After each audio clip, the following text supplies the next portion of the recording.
We're also very grateful for many partners who help us present a wide variety of interesting programs.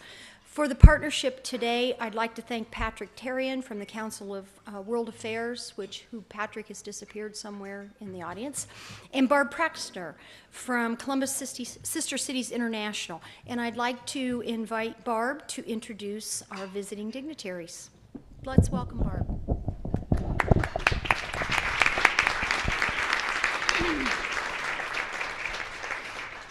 Thank you.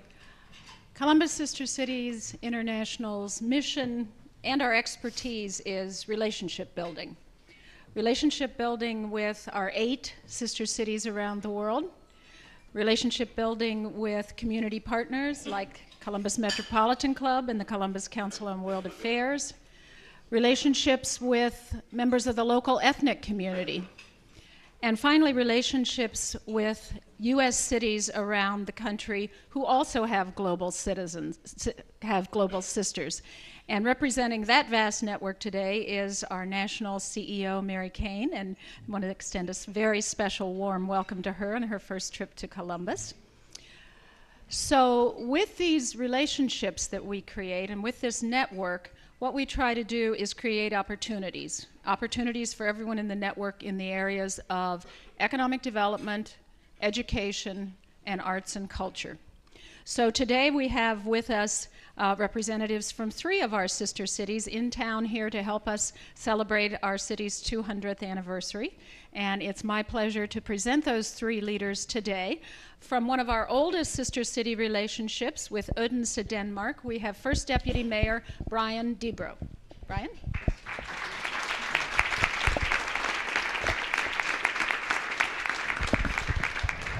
Thank you. Thank you. On behalf of delegation of Odense, I wish to thank you very much for the very, very warm welcome to Columbus. And on behalf of the City Council of Odense, it is with great pleasure that I can say happy birthday, Columbus. It is not my first time in the United States, but it is my first time in Columbus. And I am very, very pleased to be here, visit your very dynamic city, and especially to have the possibility to follow up on common fields of interest. So thank you very much and happy birthday.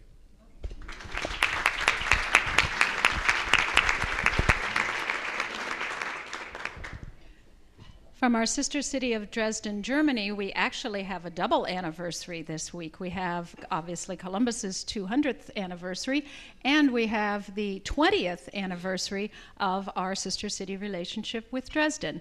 So representing the city of Dresden today for both anniversaries is Mayor Winifred Lehman, and he will be giving his greetings in German with help and in translation from Dixon Miller, the president of the Dresden Sister City International Board. Mayor Lehman. Thank you very much.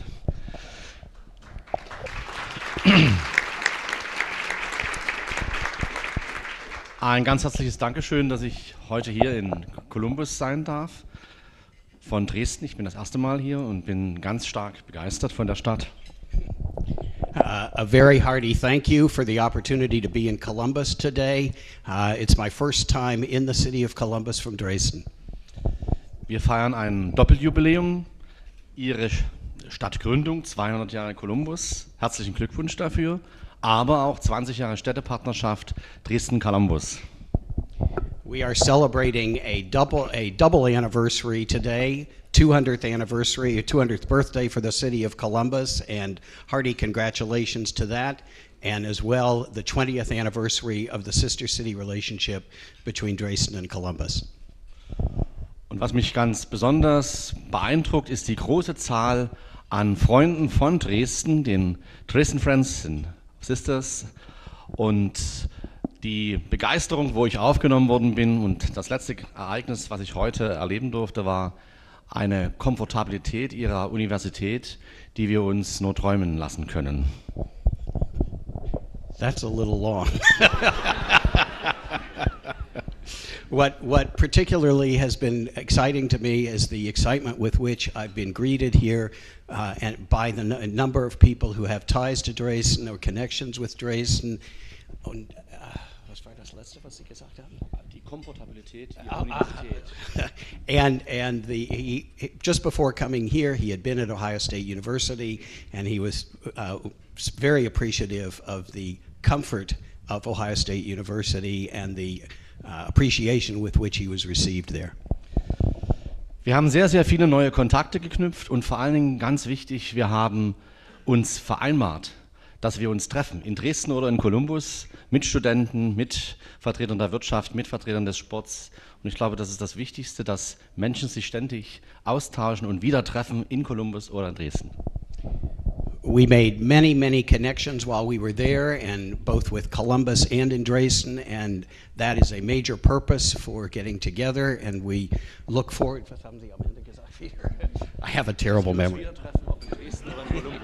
And it's important that we meet again, whether in Dresden or in Columbus. Sorry about that. Thank you very much. Happy birthday, Columbus.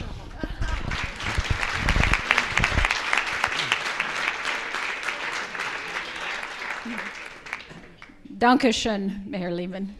And from our newest sister city relationship with Ahmedabad, India, we have a business delegation visiting us this week. And here to represent the city of Ahmedabad is the chairman of the Indo-American Chamber of Commerce for the state of Gujarat, Mr. Sunil Kakad. Sunil?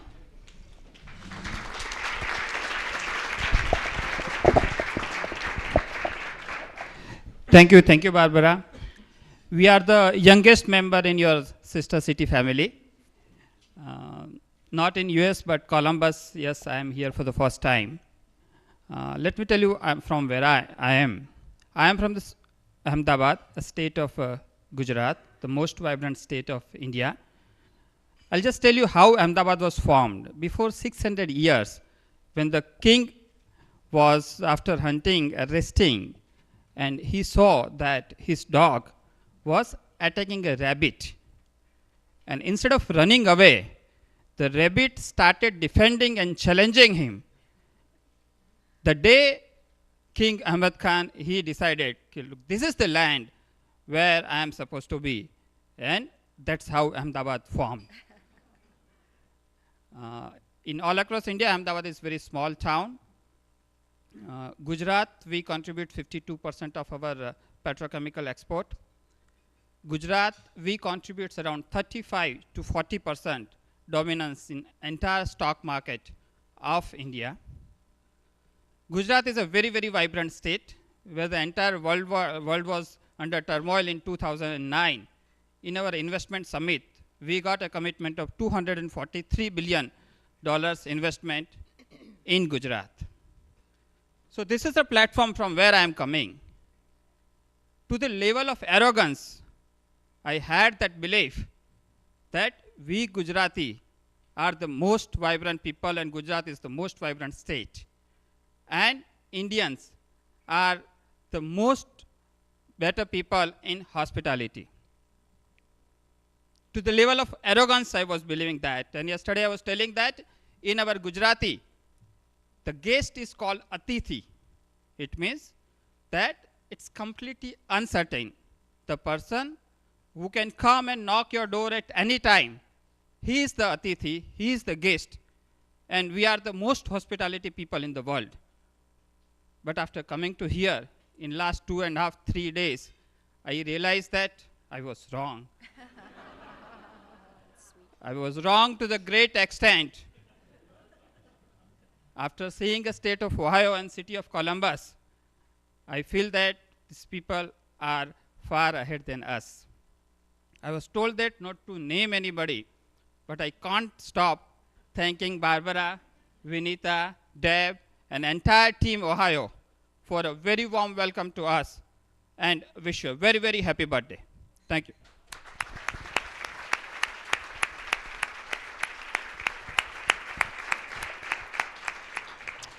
And thanks to our three leaders and all of the members of their delegation for honoring our city by joining our celebration. Thank you. Thank you, Barbara. Thank you, Barb, and kudos to you for organizing and hosting all these folks and making them feel so warm. And thank you all for being here, joining us in our celebration, our international guests, our international friends. So it's indeed a small world, and CMC is very honored to have you here with us today. I'd like to also thank the Columbus Dispatch, Philippa Kilney and Eric Weigel, for all the support that the Dispatch is giving us throughout this whole month of February to help celebrate the events that we're doing for the 200 Columbus celebration. Today we are also, if you'd also join me in recognizing Franklin University, is represented by Gary James and President David Decker and their associates for being a sponsor for today's program, and Kegler, Brown, Hill, and Ritter, represented by Vanita Mera and Martijn Steger, we just had that conversation, who is chair of the Global Business Practices and their associates. Following our keynote speaker, Martijn will be hosting our question and answer period. But in the meantime, let's welcome Dr. Decker to introduce our speaker.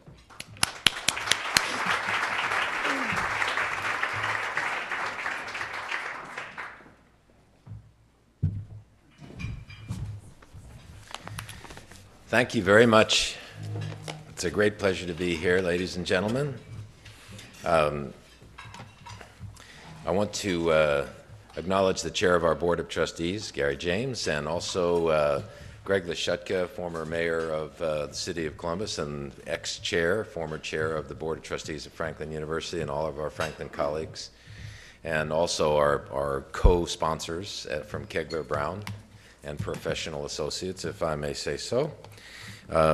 Franklin University is very pleased to be able to contribute to the sponsorship of this event. Our universities are institutions of knowledge and institutions of peace, and these are the twin aims of Sister Cities International as well.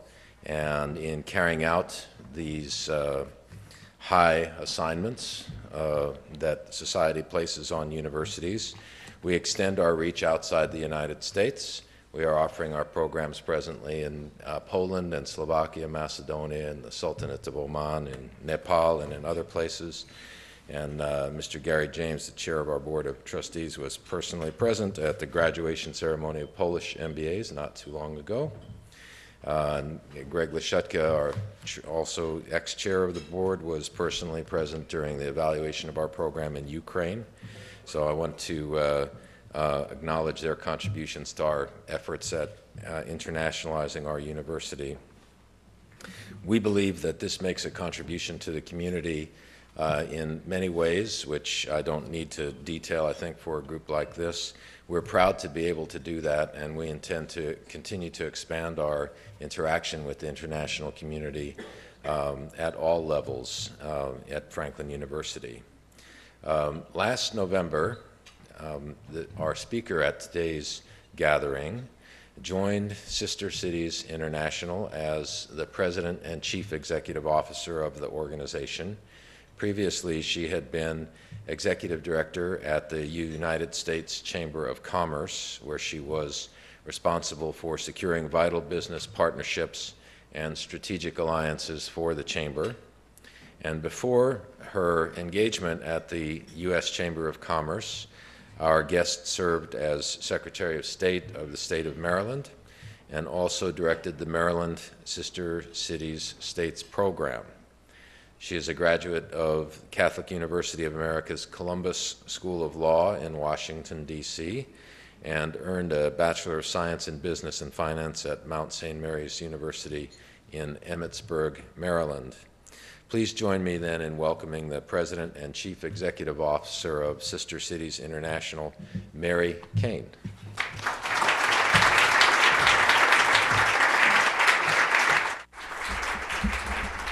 Thank you very much, Dr. Drecker. I appreciate that. Forgive me, I have this binder here. I thought I have a PowerPoint presentation, so if it's a little disjointed, forgive me. You are also the first speech that I've given as president and CEO of Sister Cities International, which is an amazing organization, and I love how Columbus has supported us for so many years. Thank you, Barb, and thank you, Jane, and thank you, everyone, for coming. I also wanted to say thank you to David Whitaker. Pretty darn nice being picked up at the airport with somebody who runs the airport. We're walking through, and we're getting that people are waving at us, and I'm like, wow. I knew Ohio was really nice, but... And we also got to see the new Sister Cities display on their big electronic board in the airport. It was very nice. Wonderful place. Thank you very much, David. And also my friend Vatzel, who is here from Brookhaven Institute in New York. And we were just in China together with the Department of Energy. And also, I think everybody probably knows him here, Balin from Ohio State University. And this is how Sister Cities works. I met Balin 6 years ago in Anhui, China, when I was Secretary of State of Maryland. And I brought over a delegation of university and college presidents. And lo and behold, we end up on a trip to China again with the Department of Energy. So it's those relationships that keep coming around, and that's the basis for Sister Cities. And if you don't know a little bit of the history, Sister Cities started at a White House summit with President Dwight Eisenhower. Actually, it was September 11th, 1956, that he brought together people from all over the United States and said, we need to learn about other countries so that we don't go through a World War II again. And that's where the whole movement started. He had a great idea. He thought to himself, what if ordinary citizens could be part of our diplomacy efforts? What if we learned about other cultures so that we could understand that we were much more alike than we were different? What if we traveled and experienced another way of life? Basically, what if we became friends? And this idea has formed a movement that has lasted now for 56 years, and it gets stronger year by year. Right now, we have about 600 cities in the United States that are members of Sister Cities, and they have about 2,000 partnerships all over the world. We're in 136 countries, and we're on 6 continents. We haven't conquered Antarctica yet. So we started in 1956, and this great idea. And at that time, we didn't have a Bill Gates and we didn't have a Steve Jobs. We had to build relationships the old-fashioned way. We had to do letter writing. Phone calls were a little too expensive at the time. And we had to travel and send people back and forth. And most of these travels were based on cultural delegations, youth delegations, and bringing people back and forth. But then we had the internet and technology, and that has changed everything.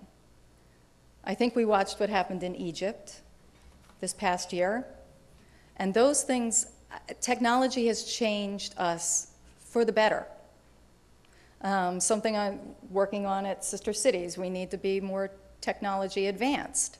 That's what's going to attract youth to our programs. But we have to take the world around us and look at it. International development, right now we have an economic slowdown. Knowledge moves more quickly, we have decentralization, democratization, increase in public-private partnerships, and globalization is impacting everything we do every day of our lives. There's really, when I got this, it was our impact on international development. What is Sister Cities going to do? Well, there's really no real definition for international development, but actually we are the epitome of it because we work in countries, developing countries all over the world. We contribute to the local good. We build sustainability. We utilize professional methods of project implementation and evaluation. And we depend on, this is a specialized organization that focuses on basically international development. We do humanitarian assistance, and one of the big things that we've been doing over the past 10 years is disaster relief, because we've become such good friends that when something happens say the tsunami in Japan, we're the first people there to help. I think one of our most amazing stories is Riverside. Riverside, California has had a 20-year relationship with Sendai. They actually collected and sent $600,000, just their sister city program, over to their friends in Sendai. And that money goes right to where it's needed because they have those relationships and they follow up on them. Kaiser Permanente, when I came on board, they had sent us a check for $100,000. And the reason being, they said, we want you to give this money to these 8 sister city programs that have relationships in Japan. We know that you will be able to make it go where it's supposed to go. And what we did was we've dispersed the money out to our different sister cities, mostly in California. It was a California Kaiser Permanente fund that sent it to us, but they knew that we would make sure that it was going to go where it needed to go, and that was right to the people that needed it. Because we have those communications with those local governments. And not only the local governments, but the local leaders, because that's different in different places around the world. Another great example were the floods. Joplin, Missouri suffered great floods. And here they had formed this relationship with their friends in Algeria. And the friends in Algeria sent them a lot of money, hundreds of thousands of dollars, so that they could rebuild Main Street. And those are the kinds of things. You never think that a city in Africa or a town is going to send money to a place in the United States. But those are the mutually beneficial relationships that are developed under the Sister Cities umbrella. Actually, it's a win-win situation for everyone. This, actually, the Bill and Melinda Gates Foundation took notice of that a few years ago. They have been sending a lot of money into Africa.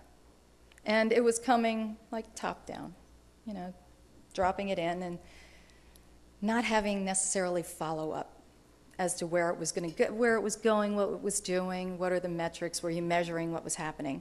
So they came to Sister Cities and gave us a very nice grant for $7.8 million. And we have 25 sister cities with their partners in Africa that we granted money out to. And the things that have been happening since that time with $20,000, which you can build in Africa. But the key thing was that we could track it and that the people that we were giving the money to already had the relationships on the ground so that they could follow where the money was going. They knew who to trust in those local communities. It just wasn't going into whoever was in charge that day. It was going into people that were going to take good care of it, that they had been actually relationships that were 5, 10, 15 years old. So we have been building in Tanzania with Milwaukee, Wisconsin, please forgive me, Morogoro.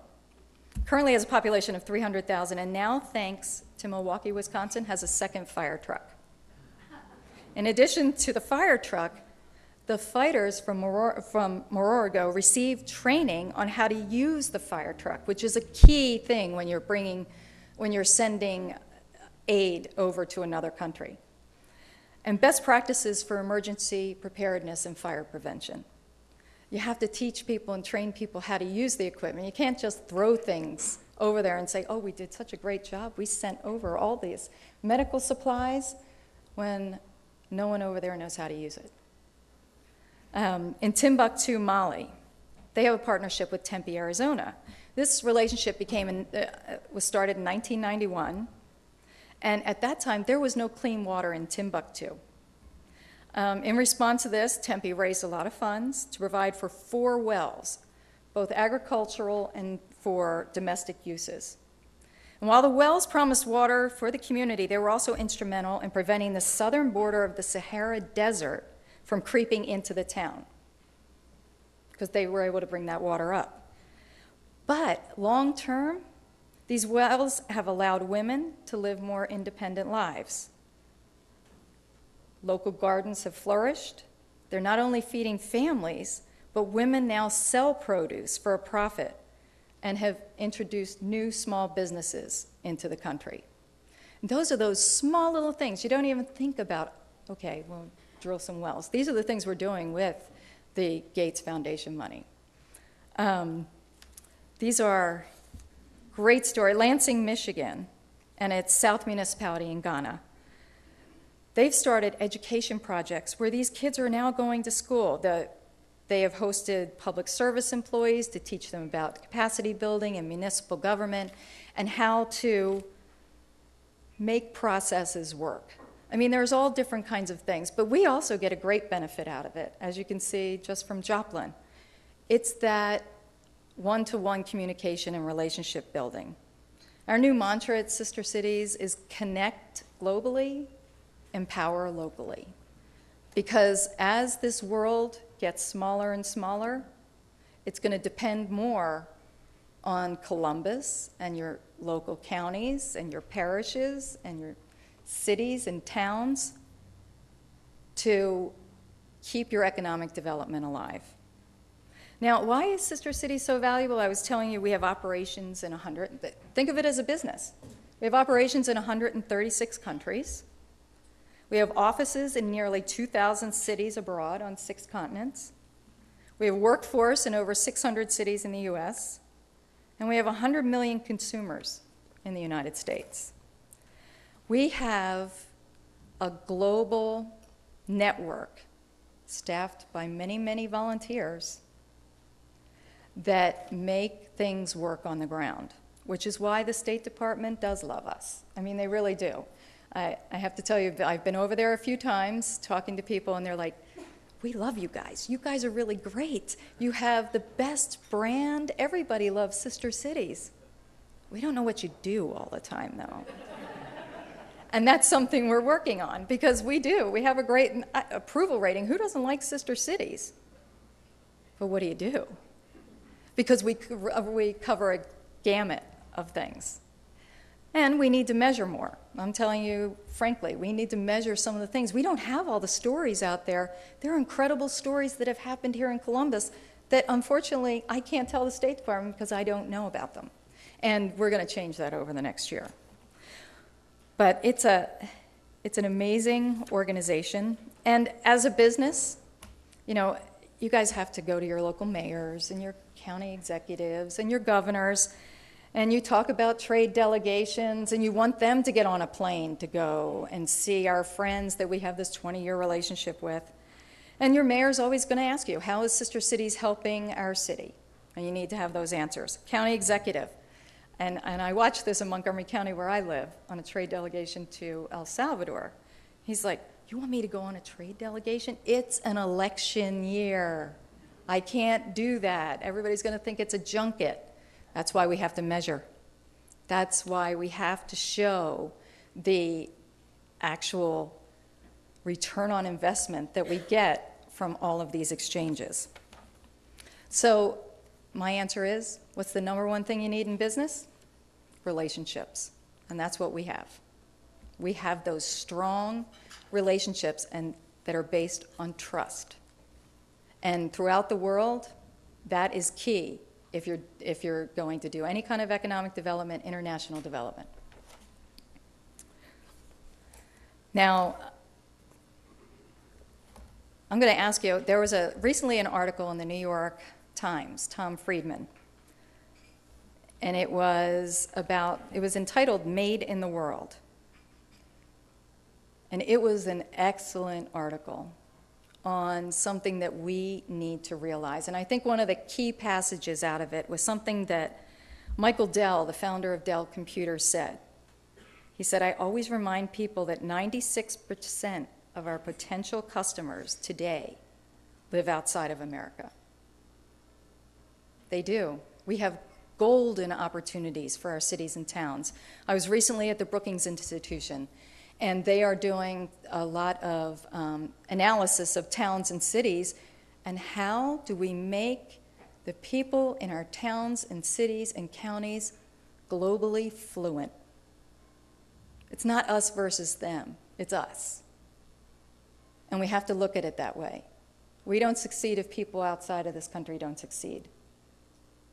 And they're analyzing this. How do we teach our kids? You need to learn languages. You need to know about other countries, and you need to look into developing businesses. Small businesses can export. We have the internet. It's just taking down those barriers and keeping people from being scared of it. I think a lot of it is fear because you don't know. Then, just recently, on the front page of the Wall Street Journal, in the business section, there was a great article about the new presumptive president of China, who is coming to Washington, D.C. in February, and everybody's really excited. This is huge. And one of his requests was that he needed to go to Muscatine, Iowa, when he got here. And the State Department's like, oh, okay. Well, let's find it on the map. We don't know where Muscatine, Iowa is. And they're like, why? He said, because in 1985, I was on a sister state's delegation, agricultural delegation from China. And I stayed in the home of a couple in Muscatine, Iowa. And I want to go back and visit them. So Muscatine, Iowa doesn't know what hit them when they have that whole Chinese delegation come in. But that is 1985, a relationship. And in fact, Terry Bramstead, who is the governor of Iowa, saw the new president. And he went up to him and he's like, oh, I'd like to introduce myself. And the president said, oh, I already met you. I met you in 1985 when I visited Iowa. I think Governor Bramstead thought that was a little humiliating. They need to do better detail work on that. But isn't that amazing?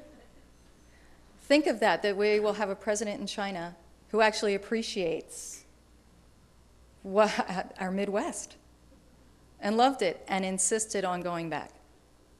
I mean, that says a lot for these programs, and that's what you're doing in Columbus every day, bringing that out to the world. So thank you very much for having me here today, and I'll take any questions.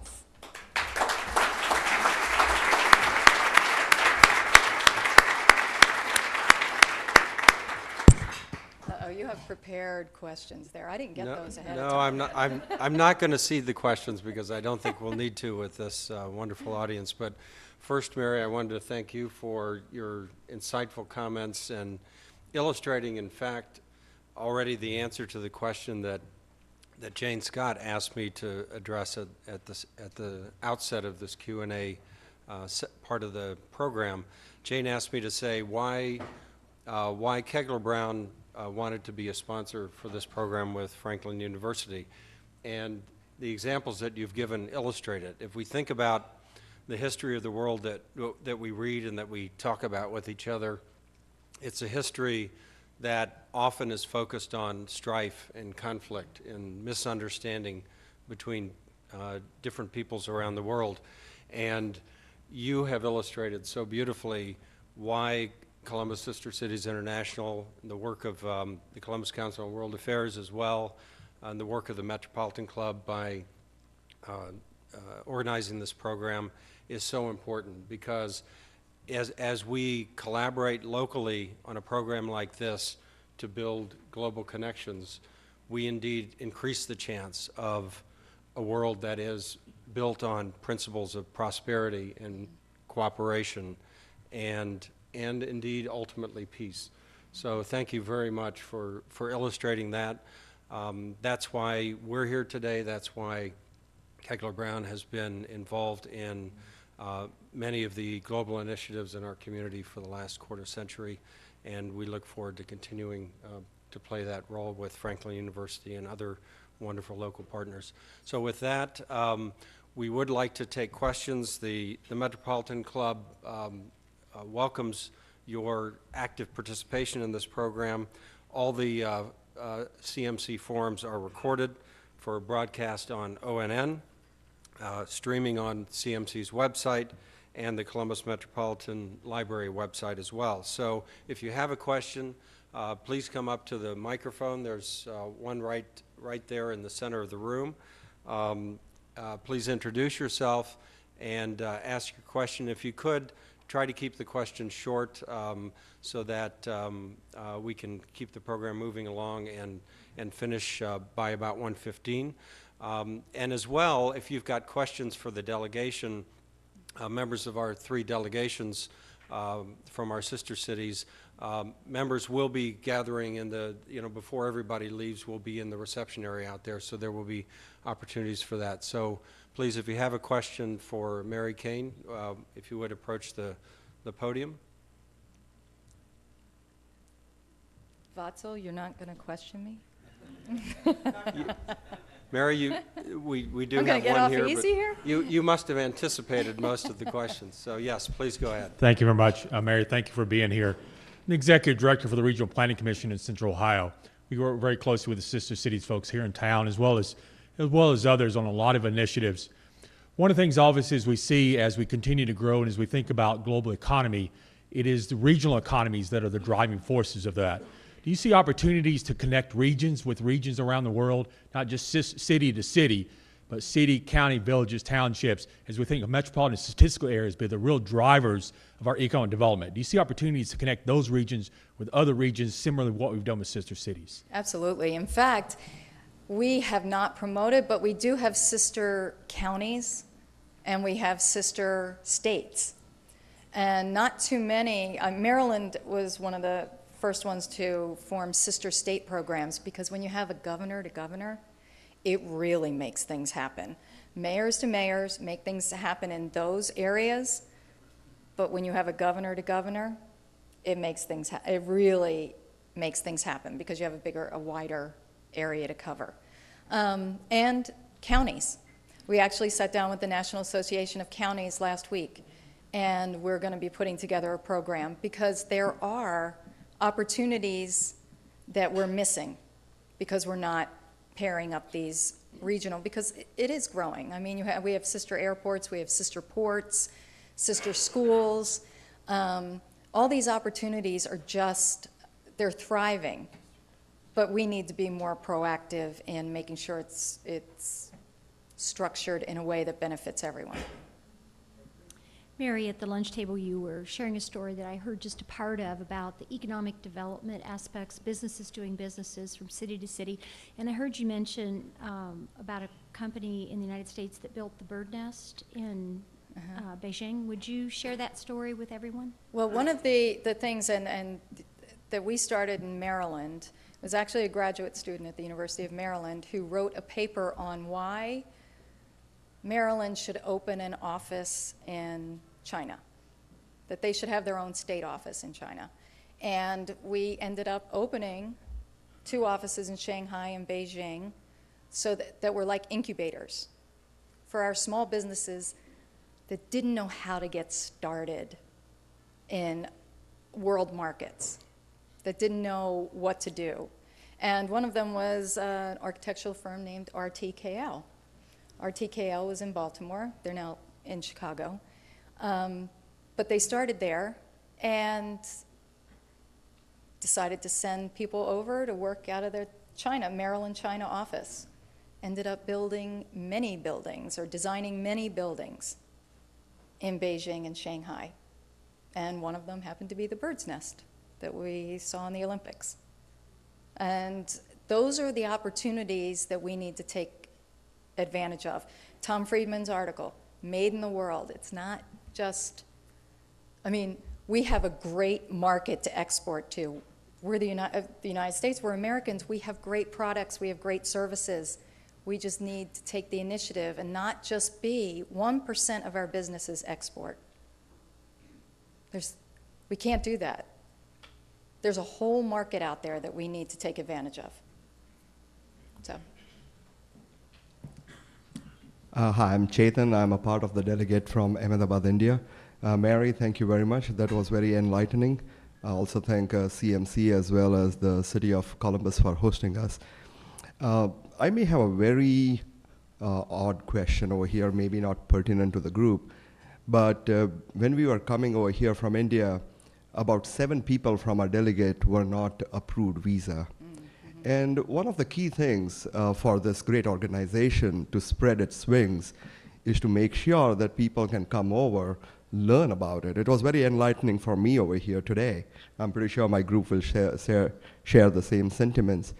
Is there something that the organization can help with so that it becomes easier? Thank you. I agree with you. That's one of the things that we are working on right now is the visa process, especially J1 visas, because now a lot of businesses and professionals, not just exchange students, will have to come in under the J1 visa. Actually, we've been meeting with the State Department about this to become a designated sponsor of J1 visas and be able to help our members with that very issue. Because we're in Washington, D.C., we have the embassies right there, and how do we reach out to them to make sure that these things don't happen? And it's a process that needs to be revamped too, but what we can do to help, we're looking into that. Mm-hmm. On a lighter note, what's your favorite sister-city relationship? And if you don't say Columbus with another say, we will not hold that bias against you. But go ahead. Well, I have 2,000 favorite ones. Hopefully, it'll get to be 3,000 soon. We'll just keep building them. I will tell you about one relationship that opened my eyes. I had to go as Secretary of State to Estonia.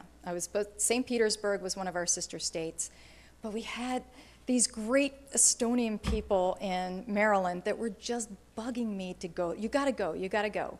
Here we're having all these exchanges. All these Estonian kids are going to Garrett County Community College. They love it. You got to go over there. You have to see about making us a sister city or sister something. So I went over there and I'm like, oh my goodness, okay, it's April, it's kind of raining, it's really not a very nice time of year. I have to meet a couple judges in St. Petersburg. I'll stop in Estonia. So I get there. It was like nothing I had ever expected. This beautiful ancient city of Tallinn. And I'm driving around with my guide. And she pulls into a parking space. And she pulls out her cell phone. And I'm like, what are you doing? And she goes, this is 6 years ago. She goes, oh, that's right. You guys have parking meters, don't you? And I'm like, yeah. She goes, we just use our cell phones. Their parliament, completely paperless. She goes, oh, there's a great joke here in Tallinn. An American comes over and walks into a bank and says, I need to cash a check. And the teller goes, oh, can I see it? All their elections are done online. And guess what? We built that. The United States built that. We rebuilt Estonia. It's where Skype was discovered, where it was developed. It is one of the most entrepreneurial places I have ever been. And it was, I left there just blown away. It was nothing like I had ever expected. And you know, if I wasn't part of Sister States or had that opportunity, I would have gone on thinking about this war-torn country that I'd never want to go to and wouldn't really have anything to show me. I was wrong. I was completely wrong. It was unbelievable. I came home and I read in our local paper that we were building a new parking garage in Bethesda with all these new state-of-the-art parking meters. We had a lot to learn. Indeed. Another question. Yes, hi, my name's Andy Campbell. It's truly gratifying to hear about the wonderful relationships and the number of cities that are participating internationally in this. I wonder if there's an opportunity for sister cities to play a more vocal or a larger or role as an ambassador. Not a war. We're peace. As an ambassador or an emissary, perhaps like at the United Nations level. No, I think you're right. We do want to promote sister cities much more. I mean, we're very well respected throughout the world. And one of the things that the State Department said to me was, people around the world love you guys. People in the United States don't really know much about you. And that's up to me. That's my job now, is to make sure that these stories get out more, that we collect these stories, and that we show the world that these interactions with people all around the world have benefits, not just economic, but personal. That's great. Mary, we're going to oh, Barb, go ahead and, no, I definitely can't say no to Barb, so we'll wrap up with Barb's question then. Well, I'm going to ask you for maybe one more story. One area of increasing interest between Columbus and its 8 sister cities relates to global climate change and energy. We're finding increasing interest in partnering in best practices related to our Earth's environment. And I wondered if you had any stories to share on sister cities around the world who are sharing best practices in some innovative fashion. Actually, when I was in Maryland, we had a delegation from Beijing that they have a smog problem that would come over to our Department of Environment, and there was training back and forth as to what to do as far as that. I think you're going to see a lot more of that. We do have one. It's not necessarily on sustainable energy, but we were just given another grant by the Gates Foundation. And this is a research grant to develop trilateral relationships between the United States, China, and Africa, based on the role of corporate social responsibility and how we as citizens in the United States and our companies are going into Africa and working with them on the ground. And I saw a really good example of that at, when I was in China, ENN, which is an energy company, has partnered with Duke Energy. And walking through their headquarters, there's a whole wall, which you don't see very often in China, a whole wall of all of their social responsibility, their good works that they've been doing in the community. And those are the things that United States, that we do naturally, that we build our communities as we're building our businesses, and we need to help others do that also. So. Right. As Jane comes up to Can close I just the ask program. one tiny itty-bitty question? Oh. So softball. I'm P. Susan. Why is it sister cities and not brother cities?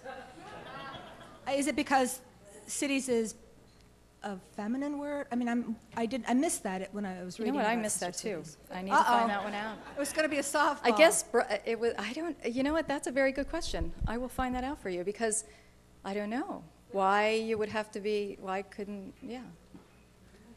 Why not sibling cities or yeah? Wow. That wasn't a softball. Sorry, you stumped me on that one. Thank you. What fun.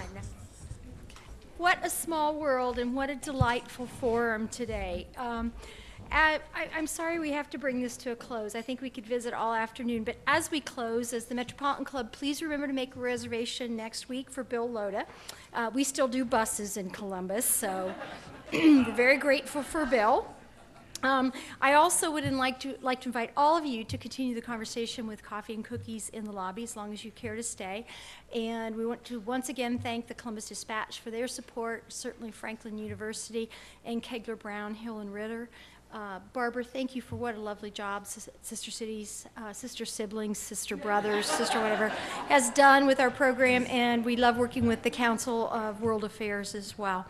And thank you, our special dignitaries. It's a great pleasure to have you here today. Let's show our appreciation to everyone and to Mary for her lovely presentation.